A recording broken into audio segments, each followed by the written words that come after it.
नमस्कार, 5 की बात में आपका स्वागत है। मैं हूं अखिलेश शर्मा।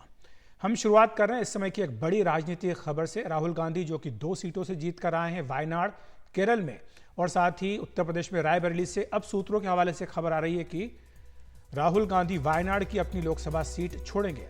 और साथ ही ये भी एक बड़ी खबर आ रही है कि राहुल गांधी, जिन्हें कांग्रेस ने लोकसभा में नेता प्रतिपक्ष बनने की जिम्मेदारी देने की बात कही थी, अब ये कहा जा रहा है कि राहुल गांधी एलओपी नहीं बनेंगे, उनकी जगह शशि थरूर और गौरव गोगोई के नाम चलाए जा रहे हैं। इसी पर चर्चा करने के लिए हमारे साथ मनोरंजन भारती, हमारे मैनेजिंग एडिटर, हमारे साथ जुड़ गए हैं। मनोरंजन, सबसे पहले तो यही बात करना चाहूँगा कि जो वायनाड और रायबरेली को लेकर एक दुविधा थी, क्योंकि दोनों सीटों से जीत करके आए हैं इस बार, एक दक्षिण की सीट, एक उत्तर की सीट, और उत्तर जहाँ पर कि कांग्रेस का खासतौर से उत्तर प्रदेश में रिवाइवल दिखाई दे रहा है। ऐसे में क्या अब ये फैसला इसीलिए किया गया है कि उत्तर भारत पर फोकस किया जाए, और अगर ये हो रहा है तो फिर दक्षिण का क्या? उस वायनाड को क्या प्रियंका गांधी रिप्रेजेंट करेंगी या फिर कोई और होगा? देखिए, ये बहुत बड़ा सवाल है। और जैसा कि आपने बताया कि राहुल गांधी रायबरेली और वायनाड दोनों जगह से जीते। रायबरेली से 3,90,000 से जीते, तो वायनाड से 3,64,000 वोटों से जीते। और एक सबसे मज़ेदार फैक्ट अखिलेश ये है कि रायबरेली में राहुल गांधी को 66.17% वोट मिले, जो पिछली बार सोनिया गांधी जो चुनाव जीती थी उनसे 10% वोट अधिक है। और जो वायनाड की सीट जो राहुल गांधी जीते, वहाँ पर उनको 60% वोट मिले, लेकिन पिछली बार की तुलना में उनको 5% वोट वायनाड में इस बार कम मिले। तो ये भी एक फैक्ट है। लेकिन राहुल गांधी के ऑफिस ने जो है लोकसभा सेक्रेटेरिएट को संपर्क किया। वो नियम जानना चाहते थे कि नियम क्या कहता है, तो उनको बताया गया कि कोई भी सदस्य यदि 2 जगह से चुनाव जीतता है तो चुनाव परिणाम के आने के 14 दिनों के भीतर उसे एक सीट से इस्तीफा देना पड़ता है। यदि वो ऐसा नहीं करता है कोई भी सांसद, तो उसको दोनों सीटें चली जाएगी। तो अब ये तो तय है कि उनको इस्तीफा देना है, और वो जो डेडलाइन है वो कल ख़त्म हो रही है। तो अब ये तय किया गया है कि राहुल गांधी वायनाड की सीट छोड़ेंगे। और सबसे बड़ा सवाल कि वायनाड की सीट कौन लड़ेगा। तो जब राहुल गांधी वायनाड गए थे थैंक्स के लिए, वहाँ की जनता को धन्यवाद बोलने के लिए, तब वहाँ पे उन्होंने कहा था कि वो एक ऐसा उम्मीदवार यहाँ पर देने वाले हैं जिससे कि सब खुश हो जाएंगे। तो उसके बाद ये कयास लगने लगे कि क्या प्रियंका गांधी चुनाव लड़ेंगी। लेकिन फिर दिक्कत वहीं पे आ जा रही है, जो बात पहले भी कही जा रही थी जब अमेठी रायबरेली का मामला आया था कि एक जगह से प्रियंका लड़ेंगी, एक जगह से राहुल लड़ेंगे। लेकिन अब उस वक्त ये कहा गया कि नहीं, प्रियंका को फ्री रखा गया था चुनाव प्रचार करने के लिए। अब वो स्थिति नहीं है, क्योंकि उनको रायबरेली अमेठी की भी जिम्मेदारी दी गई थी। लेकिन क्या भाई बहन दोनों लोकसभा में रहें और सोनिया गांधी राज्यसभा में रहें, तो इससे बीजेपी को क्या एक और मौका नहीं मिलेगा परिवारवाद के बहाने हमला करने के लिए? इस पर भी डिबेट चल रहा है। लेकिन या तो वहां पर कोई लोकल कैंडिडेट लड़ेगा या फिर प्रियंका के नाम की चर्चा कांग्रेस सर्किल में चल रही है। अखिलेश जी, एक दूसरा जो बड़ा सब लोग सवाल है, जानना चाहते हैं कि क्या राहुल गांधी लोकसभा में नेता प्रतिपक्ष की जिम्मेदारी संभालेंगे, क्योंकि 10 साल बाद लोकसभा को नेता प्रतिपक्ष मिलने जा रहा है। आप जानते हैं मनोरंजन की कई सारी समितियां होती हैं जिनमें महत्वपूर्ण भूमिका होती है। सीबीआई, सीआईसी, सीवीसी, चुनाव आयोग की नियुक्तियां, इन सब में एलओपी की भूमिका होती है। कैबिनेट रैंक मिलती है, और साथ ही लोकसभा में इस बार जिस तरह का नंबर सामने आया है, मजबूत विपक्ष है। तो ऐसे में क्या राहुल गांधी ये जिम्मेदारी संभालेंगे? देखिए, राहुल गांधी पे पूरा दबाव बनाया जा रहा है कांग्रेस पार्टी की तरफ से कि वो जो है लोकसभा में विपक्ष का नेता का पद संभाले, क्योंकि जैसा आपने कहा 1.5 सारी कमेटी में होंगे तो एक अलग होगा। और आप जब एक कुछ प्रिविलेज भी होते हैं लीडर ऑफ अपोजिशन के नाते, आपको बोलने का ज़्यादा मौका मिलता है। लेकिन जहाँ तक सूत्रों के हवाले से कहें तो राहुल गांधी उतना मन नहीं बना पा रहे हैं, और अभी तक उन्होंने कुछ तय नहीं किया, इसलिए ये मामला थोड़ा लंबा खींचता जा रहा है।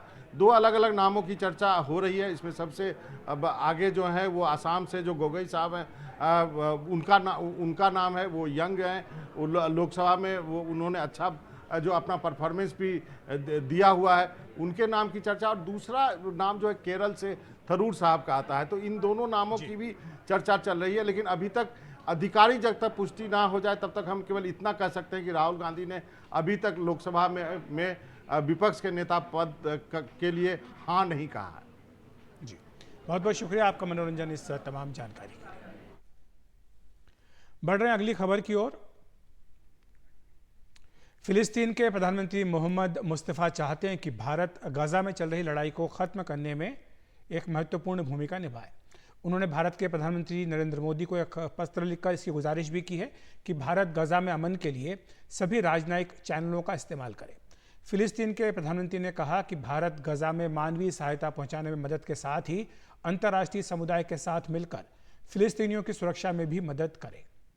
इस खत में मुस्तफ़ा ने एक वैश्विक नेता और मानवाधिकारों और शांति को अहमियत देने वाले देश के तौर पर भारत की अहम भूमिका पर जोर दिया है। फिलिस्तीन के प्रधानमंत्री डॉक्टर मुस्तफ़ा ने अपने खत में पीएम मोदी को तीसरे कार्यकाल के लिए बधाई भी दी है। उन्होंने लिखा है कि भारत हमेशा से मानवाधिकारों और शांति का समर्थक रहा है। उन्होंने पीएम मोदी को समर्थन और एकजुटता के लिए भी धन्यवाद दिया। भारत ने पिछले साल संयुक्त राष्ट्र महासभा में रखे गए सीज फायर प्रस्ताव का समर्थन किया था। इसके कुछ ही दिनों बाद पीएम मोदी ने इजरायली प्रधानमंत्री बेंजामिन नेतन्याहू से फोन पर बात भी की थी। वहीं मार्च में भारत के राष्ट्रीय सुरक्षा सलाहकार अजीत डोभाल ने इजरायल का दौरा किया था। इस दौरान उन्होंने पीएम नेतन्याहू से मुलाकात भी की थी। इस दौरान दोनों के बीच इजरायली बंधकों की रिहाई और गाजा में मानवीय मदद पहुंचाने पर बातचीत भी हुई थी। पिछले साल 19 अक्टूबर को पीएम मोदी ने गाजा के अल अहली अस्पताल में लोगों की मौत पर दुख जताया था। हाल के दिनों में डॉक्टर मुस्तफ़ा की ओर से भारत को यह दूसरा पत्र है। पिछले महीने भी उन्होंने प्रधानमंत्री मोदी और विदेश मंत्री जयशंकर को पत्र लिखा था और इसमें भारतीय सेना के पूर्व कर्नल वैभव अनिल काले की मृत्यु के लिए इजरायली डिफेंस फोर्स को जिम्मेदार बताया था। हालांकि भारत को इस मामले में अभी संयुक्त राष्ट्र की जांच पूरी होने का इंतजार है। इजराइल फिलिस्तीन संकट में भारत लंबे समय से द्विराष्ट्रीय हल की बात करता आया है। इजराइल के साथ भारत के रिश्ते काफ़ी घनिष्ठ हैं। हाल में फिलिस्तीनी कामगारों की गैर मौजूदगी में इजराइल ने भारतीय कामगारों के लिए अपने दरवाजे खोले हैं। भारत चाहेगा कि इस संघर्ष का जल्दी हल निकले ताकि इसकी छाया India Middle East Europe Economic Corridor IMEC पर ना पड़े। इस कॉरिडोर की नींव पिछले साल दिल्ली में G20 सम्मेलन के दौरान रखी गई थी। पिछले हफ्ते इटली में जो G7 शिखर सम्मेलन हुआ था उसमें भी इस कॉरिडोर के प्रति प्रतिबद्धता दोहराई गई थी। तो इसी घटनाक्रम पर चर्चा करने के लिए हमारे साथ दो खास मेहमान जुड़ रहे हैं। आपको बता दें कि ये पत्र जो है आया है डॉक्टर मुस्तफ़ा का, और प्रभु दयाल जी हैं पूर्व राजदूत हमारे साथ जुड़ गए हैं, और साथ ही कमर आगा साहब कूटनीतिक मामलों के जानकार हमारे साथ जल्दी ही जुड़ेंगे। प्रभु दयाल जी, आपसे शुरुआत करूंगा। आप किस तरह से देखते हैं ये जो भारत से मदद की गुहार की गई है, सीज फायर इंश्योर करे भारत, ये कहा गया है डॉक्टर अब्दुल्ला की ओर से, साथ ही ये भी बात सामने आ रही है कि भारत को इसमें एक महत्वपूर्ण भूमिका निभानी चाहिए। देखिए, भारत जो है वो इजराइल और हमास के बीच जो ये युद्ध छड़ा हुआ है, इसमें जो पॉलिसी हमने अपनाई है वो एक इंडिपेंडेंट पॉलिसी, और इसी वजह से दोनों साइड्स भारत पर एतबार करते हैं। अब जैसा आपने जिक्र किया कि फिलिस्तीन के प्रधानमंत्री ने प्रधानमंत्री मोदी जी को एक खत लिखा जिसमें उन्होंने कहा बतौर एक ग्लोबल लीडर के भारत को जो गाजा में नरसंहार हो रहा है उसको रोकने में मदद चाहिए भारत से उन्हें, और उन्होंने कहा है कि फिलिस्तीनियों पर जो अत्याचार चल रहा है उसके खिलाफ भारत जो है आवाज उठाए।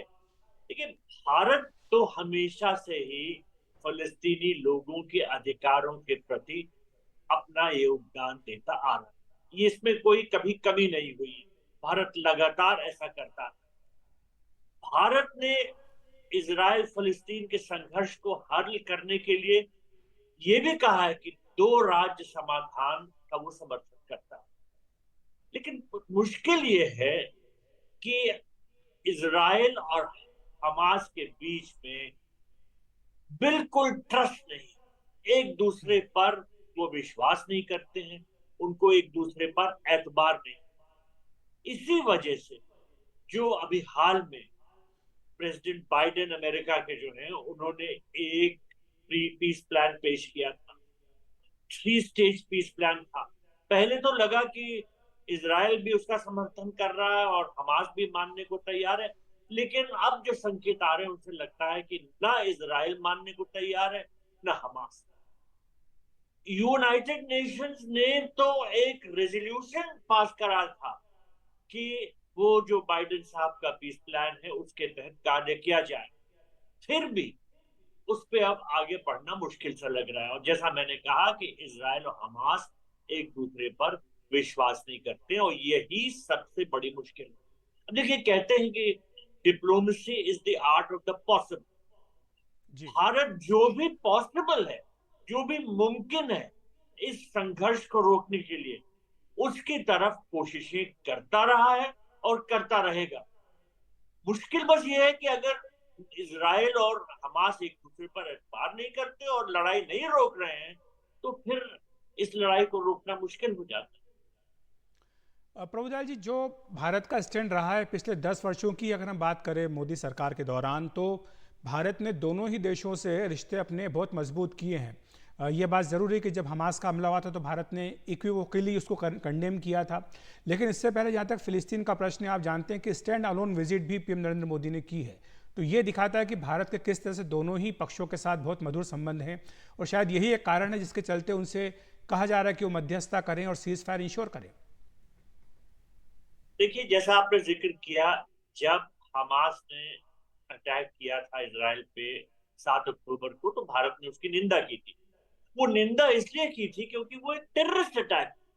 भारत तो टेररिज्म का पूरी तरह से उसकी निंदा करता है, उसका विरोध करता है, और किसी तरह से भी टेररिज्म को माफ करने के लिए भारत तैयार नहीं है।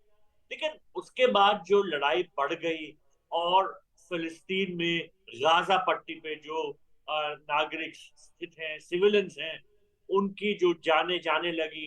देखिए, अभी करीब 36,000 फिलिस्तीनी जो गाजा पट्टी में रहते हैं वो मर चुके हैं। तो इन सब को देखते हुए भारत ये गुहार लगाता रहा है इजराइल से भी और हमास से भी कि भाई ये लड़ाई रोको, क्योंकि जिस तरह से सिविलियंस के हक बर्बाद हो रहे हैं, उनको लूटा जा रहा है, उनकी जानें जा रही हैं, इस पर रोक लगाना जरूरी है। भारत ने एक ह्यूमैनिटेरियन वजह से इस लड़ाई को रोकने को बहुत अहम समझा है, उस पर जोर दिया है। और भारत ही नहीं, साथ साथ भारत के दोस्त जैसे अमेरिका ने और दो देशों ने इस लड़ाई को रोकने की कोशिश की है। अमेरिका के साथ इजिप्ट ने और कतर ने मध्यस्थता करने की कोशिश की है। लग रहा था कि इसके अच्छे नतीजे आ रहे हैं, लेकिन जैसा मैंने पहले भी कहा, वो ट्रस्ट न होने की वजह से इजराइल और हमास लड़ाई नहीं रोक। उनको लगता है कि वो अपने रोक लें, दूसरी तरफ से बेईमानी होगी जिससे उनका नुकसान हो। तो जब तक इनमें ट्रस्ट नहीं कायम होता, देखिए ये बात कैसे आगे बढ़ सकती है। एक दूसरा प्रश्न जो उठ रहा है वो है भारत के सामरिक हितों का भी। जिस आईएमईसी का हमने जिक्र किया, India Middle East Europe corridor, और जो पिछले साल G20 की बैठक में यहाँ पर जो है अप्रूव किया गया था, और अभी G7 की जो बैठक हुई है पिछले हफ्ते इटली में, उस पर भी कमिटमेंट जो है रिन्यू किया गया सब नेशंस की ओर से कि इसको करना चाहिए। लेकिन ये जो संघर्ष चल रहा है, क्या इसके चलते थोड़ी सी इसके ऊपर आँच आई, और ये भी एक बड़ा कारण है कि जिसके चलते भारत चाहेगा कि वहाँ पर शांति जल्दी से बहाल हो? बिल्कुल। देखिए, ये जो India Middle east economic corridor है, ये भारत के तो हित में है ही, साथ में मिडिल ईस्ट के जो देश हैं उनका भी इससे बड़ा फायदा होगा, इजराइल का भी फायदा होगा, क्योंकि ये पूरा रूट जो है भारत से स्टार्ट करके अरेबियन सी क्रॉस करके उधर गल्फ ऑफ ओमान से पर्शियन गल्फ में दाखिल होगा, फिर यूएई से होता हुआ बाय रेल सऊदी अरेबिया से रेल को क्रॉस करके जॉर्डन जाके इजराइल फिर में घुसेगा, उसके बाद इजराइल से मेडिटेरेनियन होके फिर वो यूरोप जाएगा। तो जितने सब देश हैं इनका इसमें फायदा होना है। लेकिन ये जरूर है कि अब ये जो इजराइल हमास की जो जंग छिड़ी हुई है, इससे ये India Middle east economic corridor के कार्य में कुछ बाधा हो गया है, बाधा पैदा हो गया, आगे नहीं बढ़ पा रही है बात, क्योंकि कंस्ट्रक्शन उस एरिया में होना मुश्किल है जहां वो लड़ाई बहुत इतनी नजदीक। हमारे साथ कमर आगा साहब भी जुड़ गए हैं। आपका स्वागत है एनडीटीवी इंडिया पर। आगा साहब, आप किस तरह से देखते हैं ये जो फिलिस्तीन के प्रधानमंत्री मोहम्मद मुस्तफ़ा का पत्र आया है, प्रधानमंत्री नरेंद्र मोदी को चाहते हैं कि वो सीज फायर में मदद करें? आपको लगता है कितना महत्वपूर्ण है भारत का रोल इस पूरे संघर्ष में, और भारत इसमें क्या आगे कर सकता है? पहल देखिए, दो चीजें हैं। बात ये कि इस बात का रिकग्निशन है कि वो भारत और प्रधानमंत्री की लीडरशिप को एक इम्पोर्टेंट सन के रूप में देख रहे हैं और भारत को एक महत्वपूर्ण देख रहे हैं। फिर दूसरी बात ये भी है कि भारत और फिलिस्तीन के रिश्ते आज के नहीं हैं, बहुत पुराने हैं, गांधी जी के समय से हैं, चलते चले आ रहे हैं। और भारत एक ऐसा देश है जिसके संबंध जो है अरबों से भी हैं और इजराइल से भी हैं और ईरान से भी हैं। तो एक अच्छी पोजीशन होने की वजह से और एक अच्छी छवि होने की वजह से अगर भारत का हस्तक्षेप होता है, भारत कुछ इनिशिएटिव है, तो उससे माफी चाहूंगा, आपकी आवाज़ हम तक नहीं पहुंच पा रही, कुछ तकनीकी गड़बड़ी, इसको हम ठीक करने का प्रयास करेंगे। लेकिन सर, मैं आपके पास दोबारा आना चाहूँगा प्रभु दयाल जी। ये जो पत्र है अभी तो आया ही है, पिछले महीने भी एक पत्र आया था जिसका हमने जिक्र किया है, और लगातार ये बात फिलिस्तीन की ओर से कही जा रही है कि इजराइल डिफेंस फोर्सेस उनको कटघरे में खड़ा किया जाए, और साथ ही भारत इसमें ये दबाव डाले इजराइल के ऊपर, क्योंकि अभी हाल में जैसा हमने रिपोर्ट भी किया था कि एक भारत के पूर्व सैनिक अधिकारी की मृत्यु हुई जो कि संयुक्त राष्ट्र के एक मिशन में काम भी कर रहे थे। भारत ये कह रहा है कि जब तक यूएन की जांच पूरी नहीं होती तब तक वो इस पर कोई कमेंट नहीं करेगा, लेकिन इसको भी ढाल बना करके एक बड़ा मुद्दा बनाया जा रहा है। दूसरी ओर भारत का अपना भी एक हित दूसरा ये देखने में आया है कि जो वर्कर्स हैं वहाँ पर, उनके लिए इजराइल ने अपने दरवाजे खोले हैं भारतीय वर्कर्स के लिए, तो ये भी भारत के हित में रहेगा कि वहाँ पर शांति जल्द से जल्द बहाल हो। देखिए, जैसा आपने जिक्र किया, कई वजह हैं जिनसे भारत चाहता है कि शांति की बहाली की जाए, युद्ध रुके। भारत ने भरपूर कोशिश की। देखिए, याद दिलाना चाहूंगा कि COP28 की जो मीटिंग हुई थी दुबई में दिसंबर में, प्रधानमंत्री मोदी जी की मुलाकात वहां इजराइल के प्रेसिडेंट से हुई थी।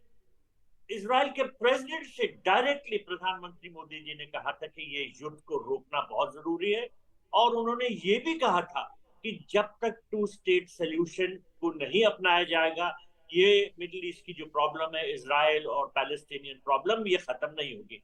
तो भारत तो पैलेस्टीनियंस के हक में हमेशा से आवाज उठाता रहा है, उनके हकों का समर्थन करता रहा है।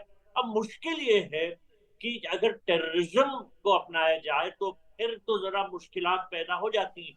शुरू से यही मुश्किल पैदा हो गई क्योंकि हमास ने टेररिस्ट अटैक किया, जिसकी वजह से फिर इजराइल ने एक जवाबी अटैक किया, उसमें तो फलस्तीनियों की तबाही हो गई।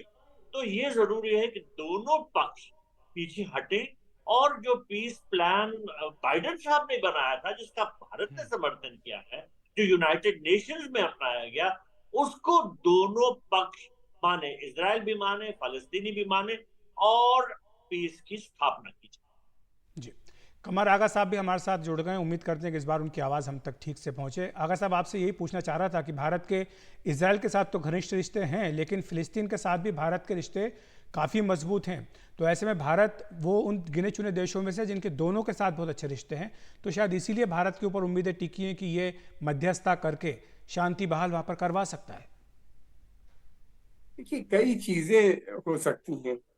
प्रभु दयाल जी ने, अम्बासडर साहब ने बहुत अच्छी बात की कि ट्रस्ट डेफिसिट है दोनों के बीच में। अगर इजराइल अपने ट्रूप्स विड्रॉ करता है, वहां के ऊपर एक अमेरिकन प्रपोजल और है कि यूरोपियन यूनियन, सऊदी अरेबिया, और फिर उसके अलावा यह है कि अमेरिकन ट्रूप्स वहां जाते हैं, या यूनाइटेड नेशंस के माध्यम से कोई वहां पे ट्रूप्स डिप्लॉय किए जाए।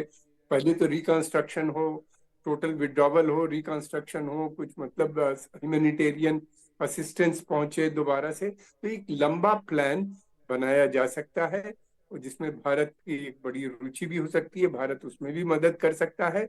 इसी के बाइडेन साहब का जो प्लान है, उसके ऊपर सऊदी अरेबिया भी एक्सेप्ट कर, काफी हद तक लगता है कि एक्सेप्टेंस है उनको भी, और दूसरे अरब देश भी उसमें, मुझे नहीं, इजिप्ट, जॉर्डन, ये सब भी सपोर्ट करेंगे। तो एक मल्टी नेशनल ट्रूप, मगर क्या इजराइल इस बात को एक्सेप्ट करेगा, ये एक समस्या बनी हुई है। लेकिन अगर अमेरिकन प्रेशर आता है और अमेरिकन कन्विंस करते हैं, तो मैं समझता हूँ कि जरूर इसी के गाजा, बहरहाल जो भी इजरायली प्लान हो, ये ऑक्युपाइड टेरिटरीज से इजराइल को एक दिन विड्रॉ करना पड़ेगा। 143 कंट्रीज ने फिलिस्तीन के फेवर में अभी वोट किया है यूनाइटेड नेशन जनरल असेंबली में कि पैलेस्टीनियन की मेंबरशिप होनी चाहिए। केवल 9 कंट्रीज ने अपोज किया है, वो भी अमेरिका ने डिफरेंट रीजंस की वजह से अपोज किया था। तो इस तरह से कुछ ना कुछ तो समाधान पाना पड़ेगा, इसलिए ये स्थिति बहुत समय तक नहीं चल सकती, इजराइल के हित में नहीं है। और अगर लंबी चलती है तो फिर उसके अलावा ये भी होगा कि युद्ध पूरा फैल जाएगा, इसलिए कि जिस तरीके से हिजबुल्ला अब लगातार बिहेव कर रहा है, नॉर्दर्न इजराइल के ऊपर भी वॉर शुरू हो गई है वहां के ऊपर, और वहां पे 80,000 के करीब लोगों को छोड़ के जाना पड़ा है एरियाज को, और दूसरे तरफ ट्रांसफर किया गया है, खासतौर कर रियाद, शमोना और नॉर्दर्न गैलीली के रीजन में।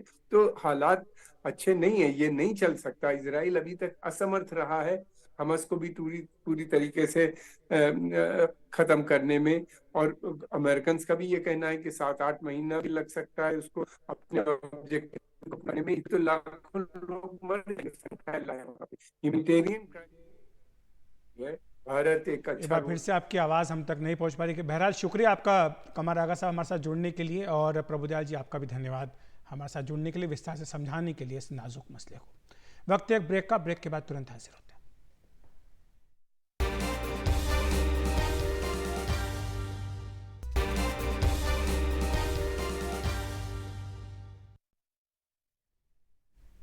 अमेरिका के राष्ट्रीय सुरक्षा सलाहकार जैक सलिवन इस वक्त नई दिल्ली में हैं। उन्होंने भारत के सुरक्षा सलाहकार अजीत डोभाल और विदेश मंत्री जयशंकर से मुलाकात की। जैक सलिवन को साल के शुरुआत में फरवरी में भारत आना था, लेकिन कुछ दूसरे ज़रूरी कामों के वजह से वो नहीं आ सके और सालाना आईसेट मीटिंग को 17 और 18 जून के लिए तय किया गया। इस बारे में अधिक जानकारी दे रही है हमारी सहयोगी नीता शर्मा।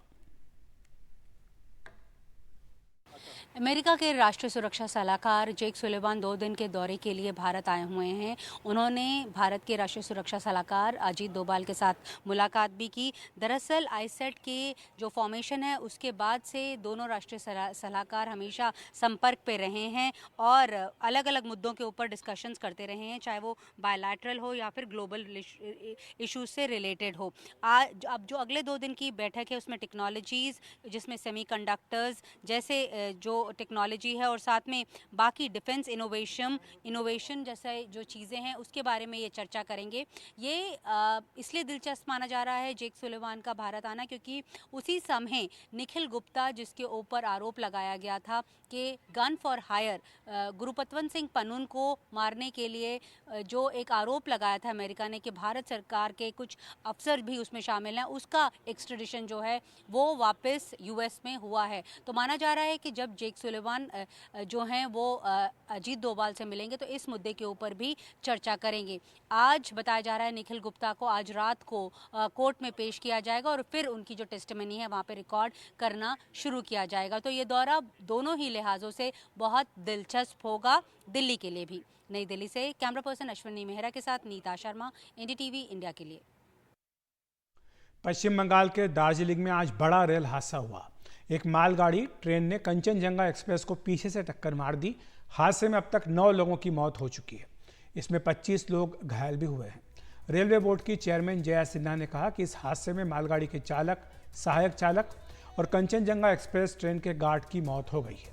रेलवे बोर्ड की चेयरमैन के मुताबिक मालगाड़ी के लोको पायलट ने सिग्नल ओवरशूट किया, जिसके चलते वो कंचनजंगा एक्सप्रेस से टकरा गई। इस हादसे के चलते अगरतला कोलकाता रूट बाधित हुआ है। अब तक 19 ट्रेनें कैंसिल हो चुकी हैं। दार्जिलिंग से सांसद राजू बिश्ता ने कहा कि रेस्क्यू का काम लगभग पूरा हो चुका है। ट्रेन के जो डिब्बे ठीक हालत में थे उन्हें इंजन लगाकर सियालदह भेज दिया गया है। एनडीआरएफ और एसडीआरएफ मौके पर मौजूद है।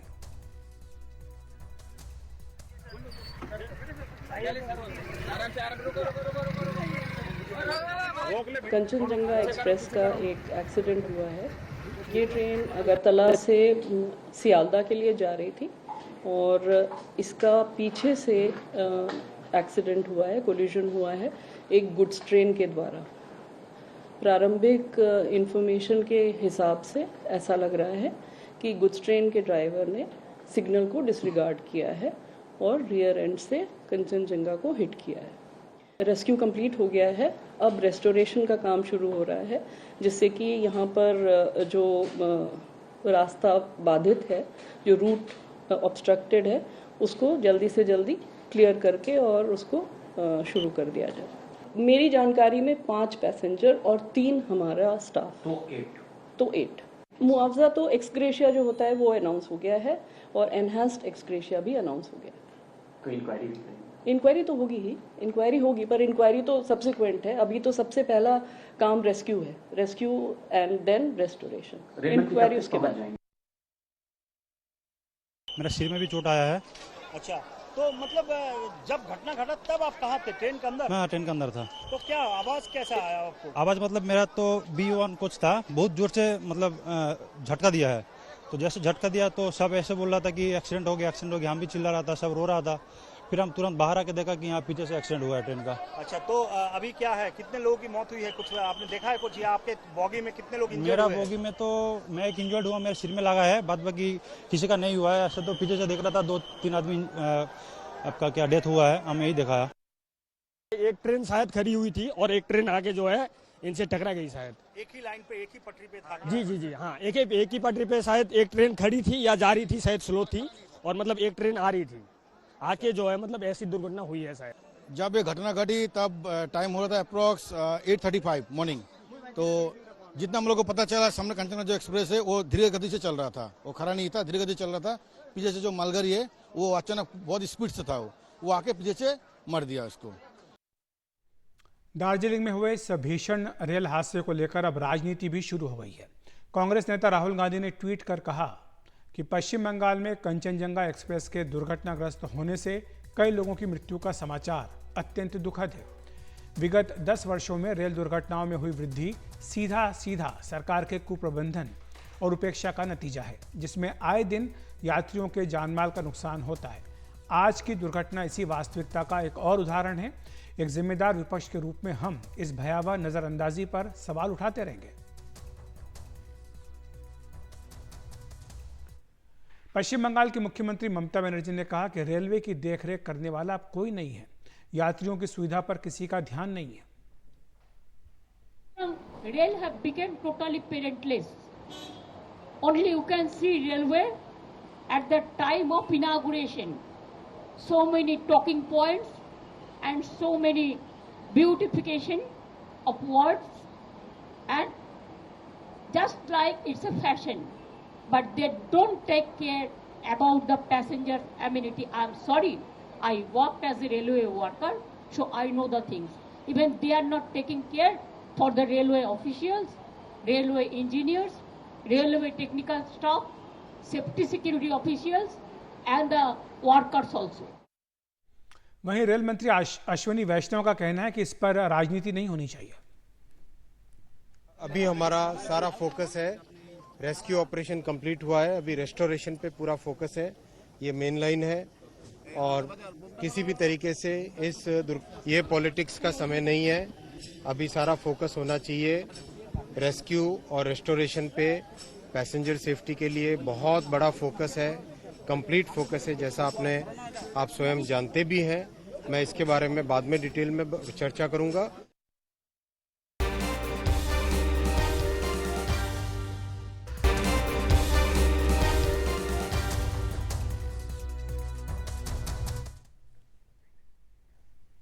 जम्मू कश्मीर में सुरक्षा बलों और बेकसूर लोगों पर हाल के हमलों से साफ है कि हालात बिगाड़ने की कोशिश की जा रही है। बेशक सुरक्षा बढ़ा दी गई, लेकिन एक लंबे अरसे से शांति से जी रहे लोगों के मन में एक खौफ तो पनप ही रहा है। सहयोगी नज़ीर मसूदी पहुंचे पीर पंजाल के कुछ इलाकों में जानने के लिए कि वहां हालात कैसे हैं।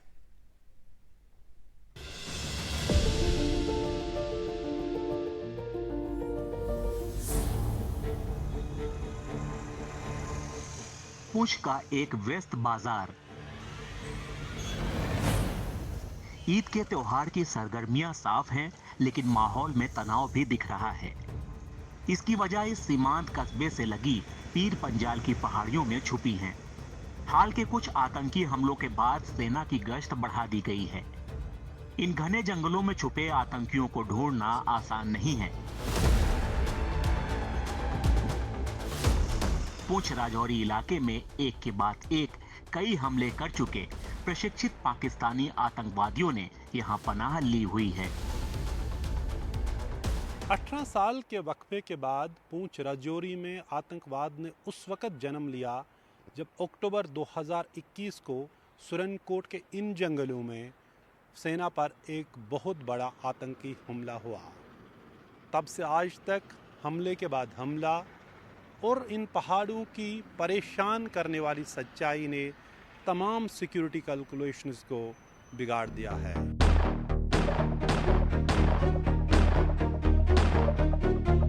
हाल नेपाल के आतंकी हमलों और श्रद्धालुओं से भरी एक बस को आतंकियों की ओर से निशाना बनाए जाने के बाद केंद्र सरकार के तेवर सख्त हैं। प्रधानमंत्री मोदी ने सुरक्षा बलों से कहा है कि वो आतंकवादियों से निपटने के लिए हर मुमकिन संसाधन का इस्तेमाल करें। गृह मंत्रालय ने इस सिलसिले में रविवार को भी एक उच्च स्तरीय बैठक बुलाई और हालात का जायजा लिया। इस बीच पीर पंजाल के इलाके और चिनाब घाटी में पहली बड़ी चिंता हिंदू समुदाय की सुरक्षा को लेकर है। इन इलाकों में ही 2 दशक पहले आतंकवादियों ने कई हिंदुओं की निशाना बनाकर हत्या की थी। इसके बाद यहां आतंकवाद का सफाया कर दिया गया था। लेकिन इस बार श्रद्धालुओं की बस पर जिस तरह से हमला हुआ है, उससे सुरक्षा बलों को आशंका है कि आतंकी फिर से 90 के दशक जैसी स्थिति पैदा करने की फिराक में हैं। सुरक्षा बल इससे निपटने के लिए पूरी तरह से तैयार हैं। फिर उसी तरीके का एक चैलेंज अगर हमारे सामने दुश्मन रख रहा है तो हम एकदम से दृढ़निष्ठ हैं, हम प्रतिबद्ध हैं कि हम इनको मुंह करारा जवाब देंगे। चुन चुन कर एक एक कर, हम ज्यादा तो तादाद नहीं है, हम इनको मार गिराएंगे। आतंक के बढ़ते खतरे के बीच पुलिस विलेज डिफेंस गार्ड्स की व्यवस्था को नए सिरे से शुरू कर रही है। विलेज डिफेंस गार्ड्स वो स्थानीय नागरिक हैं जिन्हें आतंकियों से निपटने के लिए हथियार और उनकी ट्रेनिंग दी जाती है। डोडा, पुंछ और राजौरी इलाकों में ऐसे 28,000 डिफेंस गार्ड्स हैं, जिनमें से अधिकतर हिंदू समुदाय से हैं। हाल के हमलों के बाद पुंछ के इस गांव में पुलिस लोगों को और सतर्क रहने की बात कह रही है। आपने मेंटली प्रिपेयर रहना है कि अगर कोई भी ऐसे हालात बने, उस वक्त आप अपनी फैमिली, अपने मोहल्ले के माफज हैं, ऊपर वाले के नजदीक ही कुछ भी हो ना, उसी वो ग्रुप में डाल दें। किसी को भी कोई प्रॉब्लम आती है उस ग्रुप में डालेंगे, ग्रुप में डाल सकते हैं आप। सर यहाँ पर ये मूवमेंट हुई है, मैं फलां साइड से कवर कर रहा हूँ, आप उस साइड से आ जाओ। तो इससे पहले भी हमने जब मिलिटेंसी पीक पर थी तो हम दिन रात जो अपना फर्ज निभाते रहे और शाना बशाना जम्मू कश्मीर पुलिस और सेना के साथ खड़े रहे। सर ट्रेनिंग नहीं है, हिम्मत बहुत है, लड़ सकते हैं। अब जैसे बार बार हमले हो रहे हैं, जैसे हमें पुलिस ने बताया कि आप अलर्ट रहो, हम अलर्ट हैं, जब भी हमें बुलाएंगे हम तैयार हैं। सर वही जो यात्रियों पे अटैक हुआ है और भी 2-3 हुए हैं, उसकी वजह से हमें एक्टिवेट किया गया। 2003 में स्थानीय नागरिकों के सक्रिय सहयोग से सेना और पुलिस ने साझा ऑपरेशन में इस इलाके में आतंकवाद का सफाया कर दिया था। लेकिन 2021 के बाद आतंक ने फिर से सिर उठाना शुरू किया है। पुंछ और राजौरी से शुरू हुए आतंकी हमले अब डोडा इलाके तक पहुंच गए हैं। सैयद मुस्तफा एक पूर्व पुलिस अधिकारी हैं। 2003 में राजौरी में आतंकवाद के खात्मे में इनकी बड़ी भूमिका रही है। वो कहते हैं कि इलाके में आतंकवाद को बढ़ने से तभी रोका जा सकता है जब स्थानीय लोग सरकार के साथ हों। Basically, being a police officer, I am a firm belief that you have to take the care of the citizens, because if you protect the citizens, only then you will be able to bring peace. There was a need and there is a need to do a comprehensive policing in which you carry along all the people so that the flow of information comes to you. अक्टूबर 2021 के बाद से Jammu reason में आतंकी हमले बढ़े हैं। 9 जून 2024 को एक बस पर हमला हुआ, 9 तीर्थयात्री मारे गए। 4 मई 2024 को वायुसेना के ठिकाने पर हमला हुआ, एक एयरमैन शहीद हुआ, 5 घायल हो गए। 21 दिसंबर 2023 को सेना की एक गाड़ी पर हमला हुआ, 4 सैनिक शहीद हुए। नवंबर 2023 में आतंकियों ने घात लगाकर हमला किया, 2 फौजी अधिकारियों समेत 5 फौजियों ने जान गंवाई। अप्रैल और मई 2023 में हुए 2 हमलों में 10 सैनिक मारे गए। 2023 में 5 आतंकी हमलों में कुछ 18 सैनिकों ने जान गंवाई। 2021 से अब तक राजौरी पुंछ इलाकों में आतंकी हमलों में 39 सैनिक मारे गए हैं। 2021 से अब तक कम से कम 20 नागरिक यहां आतंकी हमलों में जान गंवा चुके हैं। सूत्रों का कहना है कि पुंछ और राजौरी रीजन में कम से कम 3 से 4 आतंकी गुट सक्रिय हैं। इतने ही आतंकी गुट डोडा इलाके में भी सक्रिय हैं। पिछले साल नवंबर में सेना ने कहा था कि पुंछ और राजौरी में 25 से 30 पाकिस्तानी आतंकी सक्रिय हैं, लेकिन अभी तक उनमें से कोई भी मारा नहीं गया है। ये आतंकी जंगल के छापामार युद्ध में अच्छी तरह से प्रशिक्षित लगते हैं। इसके अलावा इनके पास अत्याधुनिक हथियार भी हैं, जैसे अमेरिका में बनी M4 कार्बाइन और बख्तरबंद गाड़ियों को भेदने वाली गोलियां। आतंकियों के पास एक दूसरे और सीमा पार से संपर्क के लिए माइक्रो सैटेलाइट सिस्टम भी हैं, जिसे इंटरसेप्ट करना मुश्किल होता है। हर हमले के बाद काफी तादाद में स्थानीय लोगों को पूछताछ के लिए रोका जाता है, लेकिन सुरक्षा बलों को अभी तक ये पता नहीं है कि पहाड़ियों से इन आतंकियों को टिके रहने के लिए कौन मदद कर रहा है। चिंता की बात यह है कि इतने हमलों के बावजूद इन आतंकियों को अभी तक कोई नुकसान नहीं पहुंचा है। नवंबर में सेना की स्पेशल फोर्सेस पर हमले के बाद सेना ने कहा कि आतंकियों को पाकिस्तान और अफगानिस्तान में प्रशिक्षण मिला है। इनकी ट्रेनिंग कई देशों में हो सकता है हुई हो, पाकिस्तान अफगानिस्तान हो सकता है वहां भी इनकी ट्रेनिंग हुई हो, और ये काफी ट्रेंड फॉरेन टेररिस्ट थे और इसलिए इनको खत्म करने में थोड़ा वक्त लगा, लेकिन हमारे बहादुर जवानों ने प्राणों की चिंता ना करते हुए भी ये सराहनीय कार्य किया। आतंकी हमलों में सेना के स्पेशल फोर्सेस के कमांडो हवलदार अब्दुल माजिद भी शहीद हुए। पुंछ में नियंत्रण रेखा से लगे गांव अजोत में उनका परिवार गमजदा है, लेकिन उन्हें फख्र है कि उनके बेटे ने देश के लिए जान गंवाई। अब असल चिंता ये है कि नियंत्रण रेखा पर बाड़ लगे होने और सुरक्षा बलों की भारी तैनाती के बावजूद ये आतंकी अंदर कैसे घुस आए। उनकी इस शहादत पे मुझे फख्र है। उन्होंने ये अपने देश को बचाते बचाते अपनी जान गंवा दी है। चलो इस पे मुझे फख्र है। ये कहीं कुएं से नहीं पैदा होते, कहीं दरख्तों से नहीं पैदा होते, ये बॉर्डर क्रॉस करके आते हैं। जो भी आतंकवादी आता है बाहर से आता है। अधिकारियों का कहना है कि जम्मू क्षेत्र में सुरक्षा बलों और आम लोगों पर हमले हालात को बिगाड़ने और सांप्रदायिक संघर्ष पैदा करने की साजिश है। इससे निपटना जितना दिखाई देता है उससे कहीं ज्यादा मुश्किल है। पीर पंजाल से नजीर मसूदी की रिपोर्ट, NDTV इंडिया।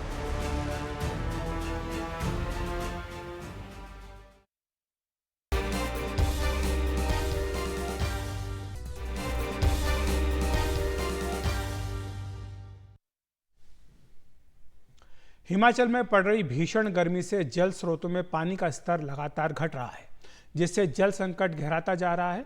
राजधानी शिमला पानी की किल्लत झेल रही है। 4-5 दिनों में एक बार ही पानी की सप्लाई आ रही है, जिससे लोग काफ़ी परेशान हैं। इसके अलावा शहर के उपनगरों में लोग 5 दिनों से पानी का इंतजार भी कर रहे हैं। हालांकि जल प्रबंधन निगम का दावा है कि शहर में 2 दिनों बाद पानी की सप्लाई आएगी, लेकिन हकीकत कुछ और ही है। शिमला के शौचालयों में भी पीने का ही पानी उपयोग में लाया जाता है। इस पर भी निगम अलग से पाइप बिछाने की योजना बना रहा है। शिमला में टैंकरों से भी पानी की सप्लाई की जा रही है। उम्मीद है जल्द ही बारिश होगी और पानी के संकट से निजात मिलेगी, लेकिन इस सप्ताह मौसम में कोई बड़ा बदलाव नहीं होने वाला है।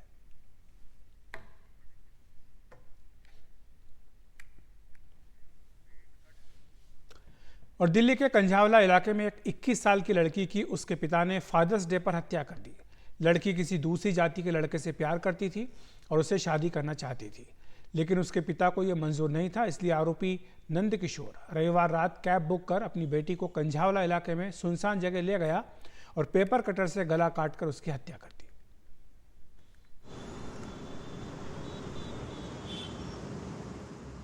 दिल्ली के कंझावला इलाके में एक 21 साल की लड़की की हत्या के आरोप में उसके पिता को अरेस्ट किया गया है। लड़की किसी और लड़के से प्यार करती थी, लेकिन उसके पिता को ये मंजूर नहीं था। लड़का दूसरी जाति का था, इसके चलते पिता ने उसकी हत्या कर दी। मेरे साथ DCP रोहिणी गुरु इकबाल सिंह जी हैं। सर, क्या पूरा मामला है और कैसे केस वर्कआउट हुआ? हाँ जी, कल रात को अराउंड 9 PM हमें PCR कॉल के ज़रिए पुलिस स्टेशन कंझावला में इतला मिलती है कि चांदपुर गांव के फील्ड्स में एक लड़की की डेड बॉडी पड़ी है। इमीडिएटली हमने रेलिवेंट सेक्शन में केस रजिस्टर किया और केस को वर्कआउट करने के लिए मल्टीपल टीम्स बनाई गई। हमारे डेडिकेटेड एफर्ट से स्पेशल स्टाफ की टीम और पुलिस स्टेशन की टीम ने विदिन 12 आवर्स इस केस को क्रैक किया। और केस में हमारी इन्वेस्टिगेशन में ये सामने आया कि जो डिजीज़ लड़की थी, इसके जो फादर थे मिस्टर नंद किशोर, उन्होंने ही उसको जो मर्डर किया है। और इसका कॉज जो उसने अपनी इनिशियल क्वेश्चनिंग में बताया कि लड़की जो है, इनका जो परिवार है मुजफ्फरपुर बिहार से बिलोंग करता है, और जो लड़की जो थी, इनकी सबसे छोटी लड़की ये थी, इसका किसी लड़के के साथ कोई प्रेम प्रसंग था जो इंटरकास्ट था, और जिसको जो फादर और फैमिली जो है अप्रूव नहीं कर रहे थे। सर, हत्या को अंजाम कैसे दिया, घर से लड़की को कैसे ले गया और कैसे मारा? इसके फादर ने लड़की को पहले समझाने के लिए बुलाया। इसने एक कैब हायर की थी, उस कैब को ले जाके ये अपने जो इसकी डॉटर थी, इसके बेटे के पास रह रही थी नरेला में, तो वहाँ पे इसने कैब लेकर गया, वहाँ से बुलाया, कैब में बिठा के इसको बोल के कि मैंने बात करनी है, समझाना है, घर लेके जाना है। तो रास्ते में कंझावला के गांव जो पड़ता है, तो वहाँ फील्ड्स में ले जाके इसने गला रेत कर उसकी हत्या कर दी। प्रोफाइल क्या है फैमिली का पूरा? जो फादर हैं वो क्या करते हैं? जो एलिज्ड है ये ग्लास फिटिंग का काम करता है, लोअर सोशो इकोनॉमिक स्टेटस से बिलोंग करते हैं। और बाकी जो एलिज्ड का जो बेटा है वो एक किसी फैक्ट्री में काम करता है। बाकी पार्ट ऑफ इन्वेस्टिगेशन है, आगे हमारी क्लियर हो जाएगी और बात। क्या पेपर कटर से